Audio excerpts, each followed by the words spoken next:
श्री राम भाइयों, मेरा नाम चंद्रिका कुमार है। मैं 2019 लास्ट अक्टूबर नवंबर में मेरा एक घर है जो मड जेट्टी में है, जिसमें मैंने 2019 के नवंबर अक्टूबर में मैंने एक गरीब परिवार को मेरा घर भाड़े पे दिया था। जैसे मैंने भाड़े पे दिया उससे 2-3 महीने बाद जस्ट लॉकडाउन लग गया।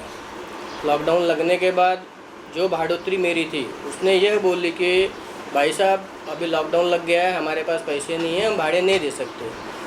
तो मुझे नहीं पता था कि भाई लॉकडाउन 1 महीने का लगा कि 2 महीने का लगा कि 4 महीने का लगा, ये मुझे नहीं पता था। बट मैंने उसका ऐसा कमिट कर दिया कि भाई बहन, जब तक तेरा लॉकडाउन लगा रहेगा, ये लॉकडाउन का जो भी प्रॉब्लम है, मैं तेरे से भाड़ा नहीं लूँगा इंसानियत के नाते, क्योंकि सबकी हालत ख़राब थी, हमारी भी, हम भी गरीब है, हमको भी कमाना है, हम भी खाते हैं, कमाते हैं और खाते हैं। इसके उस हिसाब से नज़रिए से मैंने उसको बोल दिया कि भाई जब तक लॉकडाउन रहेगा तब तक मुझे भाड़ा मत देना। उसने बोली ठीक है। तो 2020 और 2021 2 साल तो लॉकडाउन में चला गया, उसने कोई भाड़ा नहीं दी, न मैंने मांगा। आया 2022, उसको मैंने बोला बहन अब तो कुछ तो भाड़ा दे दे, क्योंकि भाई मेरे भी परिवार है, मेरा भी घर है, मुझे भी घर चलाना है। उसने बोले ठीक है। तो बोलती मैं थोड़ा थोड़ा करके दूंगे, जैसे 2000, 4000, 6000 ऐसा करके देती हूँ। मतलब ठीक है कोई बात नहीं, बस लेकिन दे। तो 4 महीने में 2 महीने का भाड़ा देती थी, फिर 2 महीने में 1 महीने का भाड़ा देती, ऐसा करते करते हमारा 2022, 2023 चला गया। फिर 2023 के लास्ट में 2024 की स्टार्टिंग में मैंने उसको बोला बहन अब मेरा घर खाली कर दे, अब मुझे थोड़ा अच्छे से बनाना है, मेरी बेटी का शादी हुआ है, उसको मुझे रहने के लिए मुझे बेटी को देना है। तो उसने बोले ठीक है जगू भाई आप रुक जाओ थोड़ा। तो मेरा जूहू गली में घर है, फ्लैट वो मिलने वाला है, जैसे वो मुझे मिलता है मैं छोड़ के चली जाऊंगी, मैं आपको रूम खाली कर दूँ। मैं बोला ठीक है।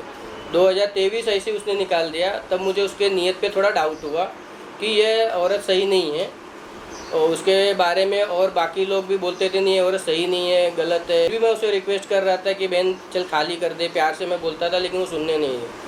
जब मैं थोड़ा कड़क होके बोला तो उसने मेरे को धमकी दी, ये बोलती है, डायरेक्ट बोलती है जा तुझे जो करना है कर ले, जो उखाड़ना है उखाड़ ले, मैं तेरा रूम खाली नहीं करूँगी, ऐसा बोल के मुझे धमकी दी।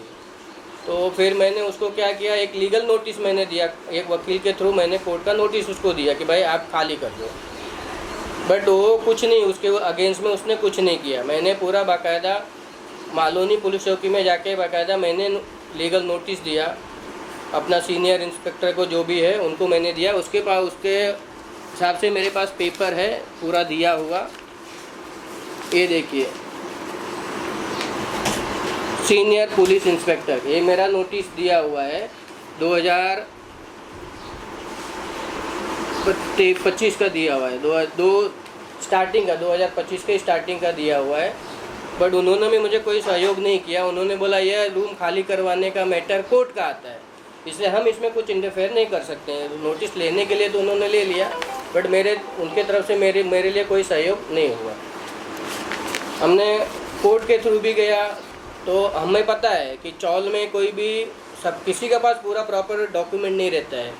किसी के पास राशन कार्ड नहीं है, किसी के पास आधार कार्ड नहीं है, या किसी के पास टैक्स पावती भरा हुआ नहीं रहता है, किसी का सिर्फ एफिडेविट पेपर भी रहता है। 100% किसी का पेपर नहीं रहता है। मुझे कोर्ट में 100% पेपर सबमिट करने के लिए, उससे फाइट करने के लिए मुझे हर चीज़ लीगल डॉक्यूमेंट चाहिए, जो पॉसिबल नहीं है। कुछ बनता है, कुछ नहीं भी बनता है, लेकिन उसके लिए बहुत समय लग जाता है। तो मैं एकदम परेशान हो गया हूँ। मेरे हिंदू भाइयों, मुझे सिर्फ यही चाहिए, आप लोगों से सहयोग चाहिए कि मुझे मेरा घर खाली करवाने में आप मेरी मदद करिए, क्योंकि उस औरत जब भी जाओ धमकी देती है, और उसके बेटे लोग कुछ बोलते नहीं, वो खुद मेरे अंग पे चढ़ के आती है, धमकी देती है, बोलती जो उखाड़ने का उखाड़ ले। और एक र्यूमर फैला के रखी है उस जगह पे कि मैंने जग्गू भाई को 8 लाख दिया है, कभी बोलती 10 लाख दिया है, कभी 2 लाख दिया है, कभी 5 लाख दिया है, बोलती मैंने रूम खरीद लिया, जबकि ऐसा कुछ भी नहीं हुआ है। उल्टा उसने कभी आज तक पूरा कभी भाड़ा तक नहीं दिया हुआ है कि भाई हाँ चलो मैं सामने वाले के घर में रह रही हूँ तो उसको भाड़ा तो दे दो। कभी उसने पूरा भाड़ा नहीं दिया, आज तक दिया है।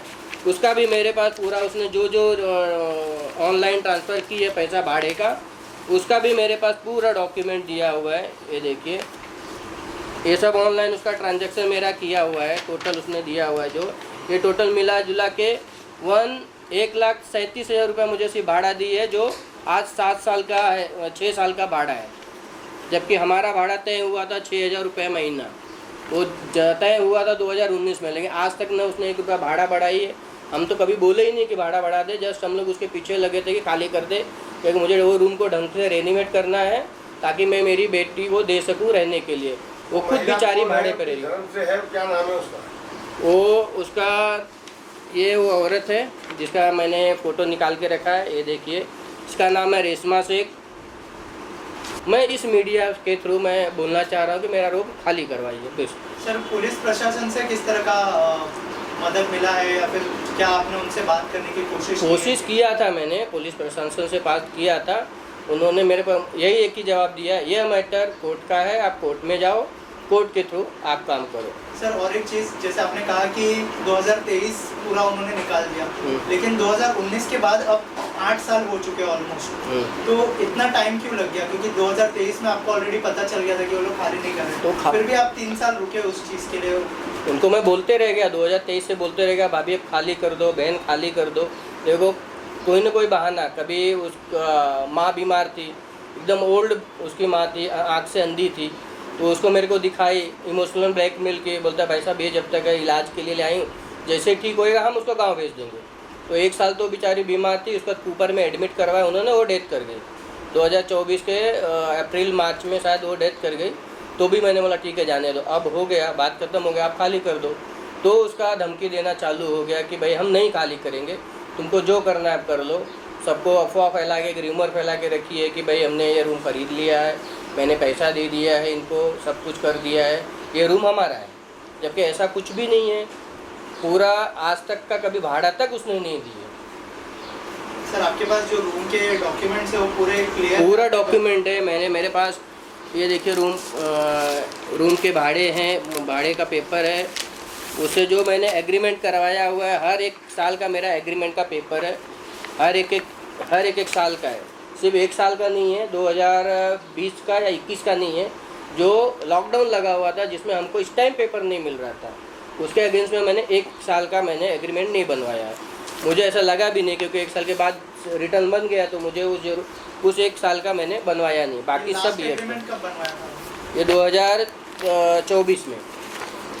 और 25 और 26 का 25 से तो मैं उससे फाइट कर रहा हूँ। मैंने उसको बोला हूँ कि भाई कर लो, मेरा लीगल नोटिस है कोर्ट का, यहाँ पे उसने मैंने आपके नाम पे, हाँ लाइट बिल सब हमारे नाम पे है। वो भी 2 मीटर मैंने लगवाया था, जैसे 2 कमरे हैं उसमें, तो एक मेरे बेटी के नाम पे है, एक दूसरी बेटी के नाम, मतलब मेरे नाम पे है। वो मैं मेरे नाम वाला मैं मेरी दूसरी वाली बेटी को देता हूँ, जिसकी उसकी शादी हो गई है, वो खुद भाड़े पे रह रही है। हम लोग भी इतने बड़े नहीं हैं, हम लोग भी गरीब ही हैं, तो इसके लिए मैंने बोला था वो रूम ढंग से बना के थोड़ा मैं मेरी बेटी को दूंगा। देखो खाली करने के लिए तैयार नहीं है, इसके लिए मैंने 2 मीटर भी लगवाया था कि भाई मेरे बेटी का नाम पे हो जाएगा तो वो अपना आराम से रहेगी। बट वो 2 मीटर यूज़ करके और 1 मीटर का बिल जैसे 20-25 हज़ार रुपये से ऊपर चला गया, तो अडानी वाले ने काट दिया, वो कटवा भी चुकी है। और 1 मीटर लेके यूज़ करती है, उसमें भी 18,000, 20,000, 18,000, 20,000 का एनी टाइम बैलेंस मीटर पैसा उसमें पड़ा ही रहता है। वो टाइम पे न बिल भरती है, सिर्फ रहती है, न भाड़ा देती है, न रूम खाली कर रही है, धमकी पे धमकी देती रहती है। आजू बाजू बोले मैंने सबको अफवाह फैला के रखी कि मैंने ये घर खरीद ली हूँ जग्गू भाई से। तो वो लोग वहाँ पे वो लगभग ऑलमोस्ट घुमा फिरा के सब वहाँ पे मुस्लिम ही है, सब उनका ही सपोर्ट करते हैं, हमारा कोई सुनता नहीं है। वो खुद बोलते हैं कि नहीं ये रूम तो उसने खरीद ली, जग्गू भाई आपको पैसा दे दिए तो आप जाओ ना, आप क्यों आते हो। आजू बाजू वाले मुझे ऐसा धमकी देते हैं, आजू बाजू वाले भी ऐसा बोलते हैं। अभी हम कहाँ जाएं, पुलिस के पास जाओ वो भी बोलते कोर्ट के पास जाओ, कोर्ट के पास जाओ तो उनके पास हमारे पास पूरा 100% अभी तो प्रूफ है मेरे पास, ऐसा नहीं है, लेकिन उसमें भी बहुत समय लग रहा है। 1 साल से तो मैं लड़ रहा हूँ उससे, अभी कितना साल जाएगा उसका पता नहीं। तब लास्ट बात लगभग 6 महीना पहले उससे हुआ था, उससे कोई बात ही नहीं हुआ। तो उसके बाद मैं खुद ही इतना मतलब डिप्रेशन में चला गया हूँ कि मैं जो कुछ समझ में नहीं आ रहा कि मैं क्या करूँ, कहाँ जाऊँ, किसके हाथ पैर जोड़ूँ। तो मड जेट्टी वर्लम चर्च है, उसके पीछे है। हाँ, उसका रूम नंबर मैं आपको बता देता हूँ।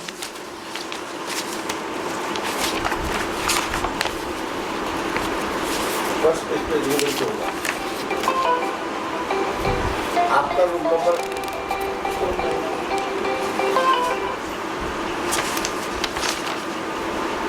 हाँ देखिए,